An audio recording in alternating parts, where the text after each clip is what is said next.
Vijay, and I'll ask them to respond to your questions in a few minutes before they carry on to the airport, and then we'll continue our discussion. Anyone of the panelists here would like to ask anything? Yeah, go ahead. Tarun, please. Tarun wants to ask Mr. Abhishek, I just want to ask you why don't you move an initiative to repeal the OSA? I ask as an aggrieved party. For 10 years I've been going to court, charged under the OSA. And by the progress of the case, I'll be going there for another 20 years. So even if you take 10 years to repeal it, I'll still get 10 years reprieve. Okay, that's one question. Are there any other questions from anybody in the audience for Dr. Singhvi? I see two hands. Okay, I'm going to ask two. Please, if a mic can be given to the people right at the back who are asking questions. No comments, please. Sharp, pointed questions, please. Can we have a microphone given to the people right at the back? Two gentlemen who have their hands up. I can't see them from this distance. Yeah, please.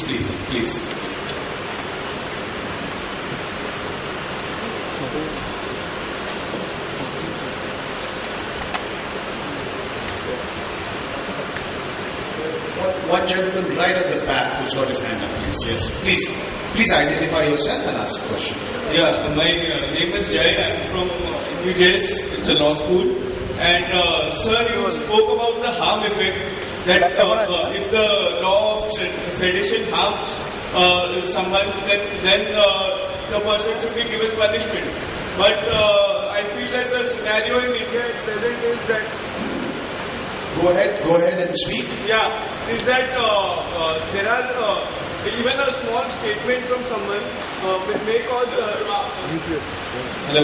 Yeah, even a small statement, even a single sentence may cause thousands of people to react in such a volatile environment with a fragile neighborhood and so many vested interests. So I feel that. Do you feel that the time is not right for an amendment in the sedition laws? Okay. We'll take one last question from the gentleman right at the back who's hand up.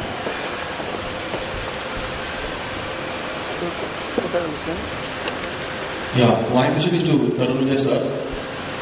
There are two-part questions. One is Tarun Vijay sir. I'll tell you what. I'll ask the questions for Tarun Vijay a little later. There's a gentleman right at the back who wanted to ask a question to Dr. Singhvi. I'll take your question in a little while from now. Please, could we have a microphone handed over?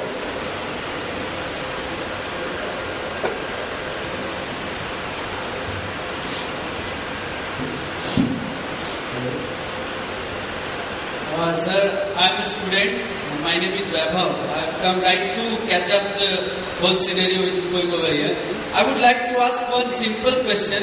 As we are all well educated and we are talking a lot about this, debating the state of freedom and democracy, let me ask one simple question to Dr. Abhishek Manu Singhvi. Before I ask the question, I would like to introduce that I belong to Bihar. Please go ahead and ask your question. Let me ask, you are endorsing the fact that the state of freedom should be in India, according to Constitution. How would you explain what happened to Baba Ramdev's case in Delhi? Do you endorse the fact that that should not have been implemented there? The way the Delhi police tried to molest the protesters there, how do you account for that? Please. All right. Okay, thank you. Dr. Singhvi, please go ahead.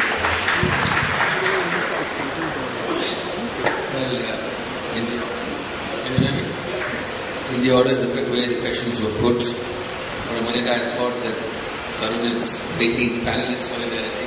It was a relatively innocent question. The OSA is definitely an act which should be very carefully reviewed. I won't say repealed. There are rare cases or very limited cases where it has relevance, but largely repealed. Yes. Number two, the OSA really has to be viewed in the post-RTI context. After the disinfectant of sunlight has come into our country through the RTI, the OSI has to be looked at completely differently.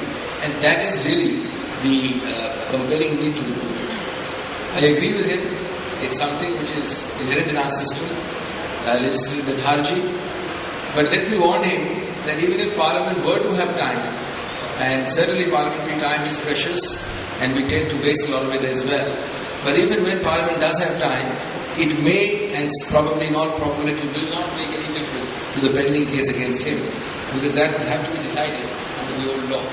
The criminal law of the land, unfortunately, applies according to the law prevalent when the action was done. But I agree with you entirely on the normative ought again. It is something which is up for review. In fact, I've written on that subject. But, I think it's just a matter of time. I have no doubt, though, that it will change in the near future. Because the RTI and the OSA are fundamentally inconsistent, apart from being philosophically inconsistent. On the harm effect, the second question, I think it's an important question because you misunderstood the harm principle. The harm principle, or the principle which has been elaborated in Kedarnath's case in the Supreme Court, which is the governing law of sedition in India, is not that my statements are culpable or are sedition merely because they inflame someone else and create a commotion. Because different people will react differently to my statements. Sedition occurs under the Kedarnath principle, or if and only if in my statement I have committed the incitement to violence. So unless I exhort you to violence to achieve the aims which I am exhorting or talking about, there is no sedition, even though the effect of my words in you may be anything, because the law cannot control the effect of my words in different people. So the principle is simple, that you can disagree, you can criticize, you can read literature which is revolutionary, you can keep literature which is very, very different from what the norms of life are, but in your actions you should not do anything which leads to incitement to violence or a creation of atmosphere which has that effect. On the third question, of course, remember, this is also a sub judice matter. That just last week, the Supreme Court has held a hearing precisely on the legality or otherwise of the Delhi police action in dealing with Baba Ramdev. So I think what you are asking and what I would be answering is directly sub judice. Personally, I don't think you are correct. Personally, I think minimum necessary force was used. Personally, I think great care was taken not to do any of the things which you have suggested might have happened. But then, you and I have to agree to disagree till the Supreme Court decides for all of us. Okay. Dr. Singhvi, one more of our panelists has a question for you, Anand Patwardhan, if you can just take his questions. Yeah. My question is to do with the complete absence of debate on the nuclear program of India. Whether it's the weapons program or the energy program, it is a fait accompli thrust upon the people of India without adequate knowledge on the part of the people and without any attempt to inform the people what the issues are. In 1974, the Congress government did nuclear tests. Again, the people were not informed until it was already done. In 1998, the BJP did nuclear tests, again, with no consultation of the people. Finally, we've gone down the path. We're building the world's biggest reactor in Jaitapur. This is in the wake of what happened in Fukushima, and yet India is one country where this discussion is not happening. In the world, it's happening. Germany has decided to stop their dependence on nuclear energy. We are going full steam ahead. And there is no public debate. And isn't it the government's responsibility to encourage such public debate, to allow voices that are critical of the nuclear program to be heard on national television, in media, etc.? Anuradhaji, you want to ask something, please, quickly. Don't want them to miss their flight. Yes, please, Books. Go ahead and speak.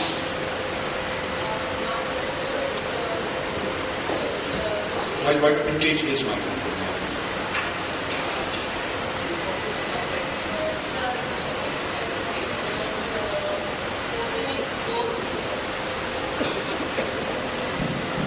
Yeah. Both Mr. Singhvi, who comes from a party that is in the government, that is the ruling party, and to Mr. Tarun Vijay, whose party remains responsible for a lot of policy decisions in the country. When it comes to Kashmir, the usual discourse we hear from these two mainstream parties is that the people in Kashmir are anti-India. They do not feel a part of the mainstream and thus they are branded as terrorists or pro-terrorists or agents of Lashkar-e-Taiba. When has the Indian state or the mainstream parties treated them as Indians? You need to repeat again and again that Kashmir is an integral part of India. Do you mean only the territory or do you also mean its people? Because the people obviously are not being given the same rights as in other parts of the country. Okay, thank you, Anuradha ji. There was a question for Mr. Tarun Vijay also. I think you might as well. Okay, Dr. Singhvi, if you can respond, I'm going to take your questions. I should try to catch my flight and perhaps show the Tarun Vijay which is his flight. On the first question, I don't agree with the Anandji.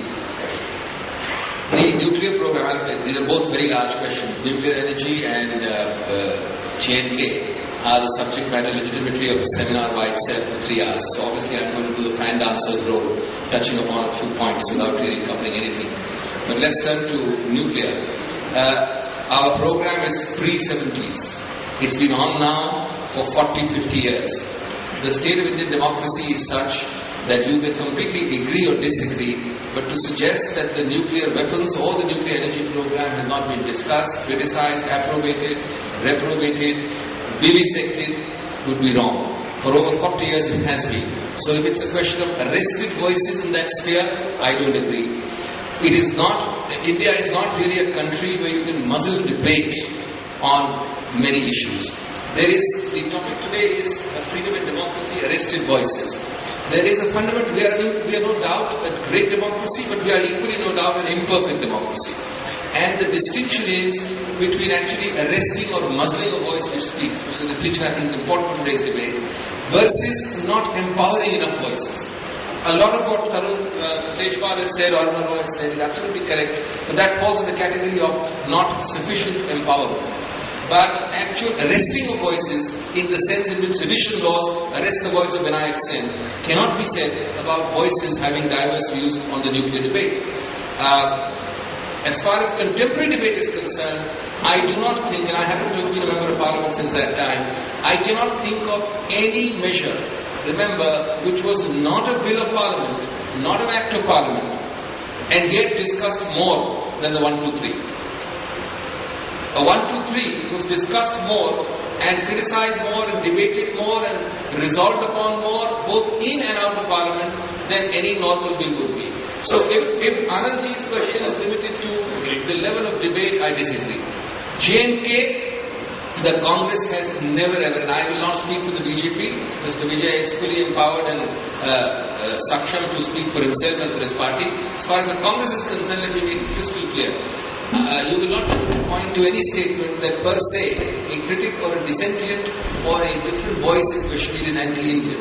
In fact, if there is any party in this country which has reached out beyond what is traditionally considered mainstream politics, include the group of 3 which is currently on way as we talk.